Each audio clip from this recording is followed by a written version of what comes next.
Hi everyone, it's Dee. Welcome back to my channel. Today's video is going to be how I cope with mental or physical art block. Now if you don't know what that means, it means that you have something physically or mentally stopping you from creating art. That could be anywhere between ADHD, depression, anxiety, to even having severe head pains or severe pain that you can't even move, or just stuff like that. And I suffer with anxiety and depression, if you guys didn't know this before. I also have a disability, a physical disability that stops me from doing a lot of things. So I personally have struggles with art block all the time, and it's mostly because of things like this. So sit back, enjoy the video, and I'll show you how I cope with it, and hopefully it'll help you cope with it if you are suffering as well. So what I like to start with, as you can see in the video, is a nice hot cup of tea. Today's tea is a nice Earl Grey green tea. I usually put a little teaspoon of honey and some lemon juice in it. You can also use coffee if you prefer, or even cocoa if you're too young for coffee, or don't like coffee, or don't like tea. I find that tea for me helps me relax and warms me up, because sometimes I'm a little cold inside, and I don't mean like heartless cold, I just mean like physically cold. And so once I got that nice hot cup of tea, I like to sit down at my desk with my little sketchbook at hand and my laptop. So as you can see here, I am doing some research on my computer, because when I have an art block or a mental block, or even just any kind of block, I just don't know what to do. I have no ideas, no motivation, or no inspiration. So what do? I look for motivation, inspiration online, because that's what the web is for. So what I do is I go to websites such as Tumblr and Pinterest as well. When I go to Tumblr, I like to look up things that I'm interested in, or things that I would like to draw that day, or if I have any ideas, or even if it's an artist, I sometimes look up artists as well to look up inspiration.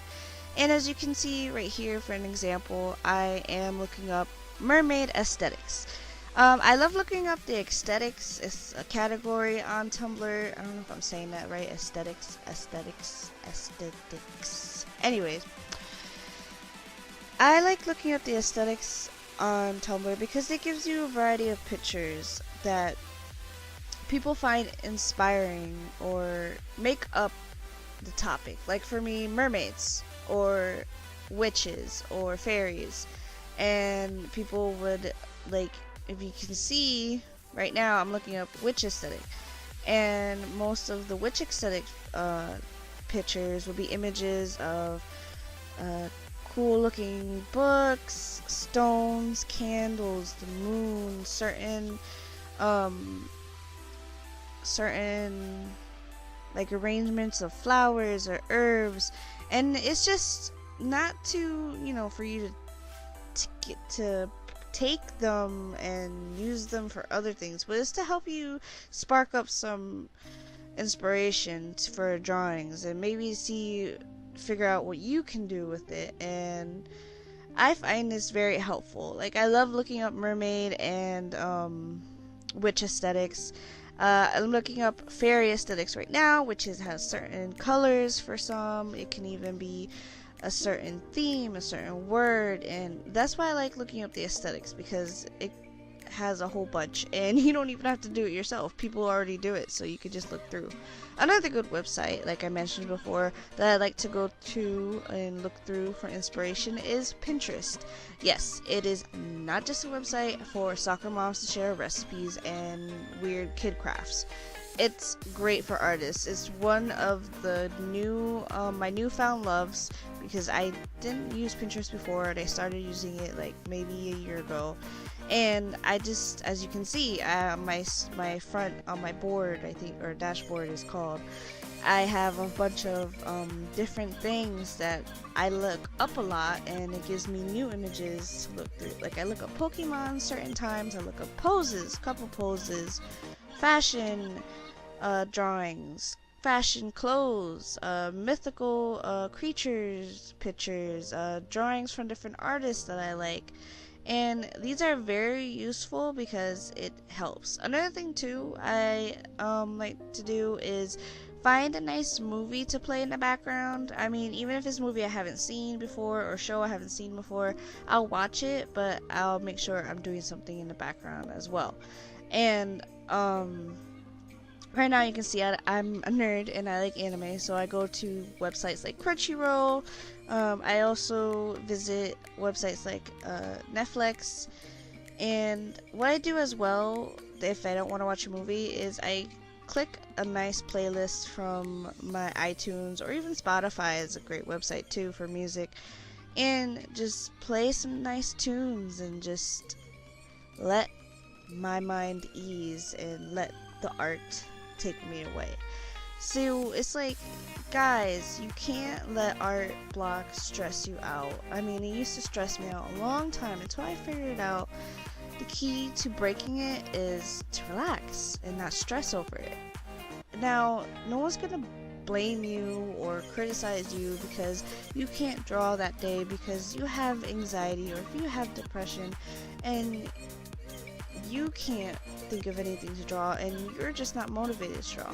Same thing as if you have severe pain and you can't pick up a pencil or even move your head, then no one's gonna blame you for that either. It's your art, it's your passion. If you want to draw at a certain time, then you can draw at a certain time. There's no rush, there's no hurry in it. And that's what a lot of young artists don't seem to understand and or don't get it, and I'm here to tell you that it's okay to have an art block. And although there might be some artists out there that says that art block isn't real or that it's just you being lazy, I'm here to tell you it's not. It's not. It could be for a number of reasons. You could be nervous about an exam coming up. You could be nervous that you have a dentist appointment. You could be sad because a family member passed away. And because you're physically or emotionally distressed, your body and your mind is going to notice, and that's what's going to stop you from having your artistic flow. It's going to stop you, but I'm here to tell you that it's okay. You just have to relax. It'll come back. You give it some time. When a family member of mine passed away, it took me a couple of days to get my artistic flow back, and it was hard, but I just pulled through it. I did what I did. I relaxed, grieved for my loved one, and didn't have to rush or put a rush on my drawings. So I hope this helped you guys. I know it helps me, but see you guys later. I hope this helped. Bye.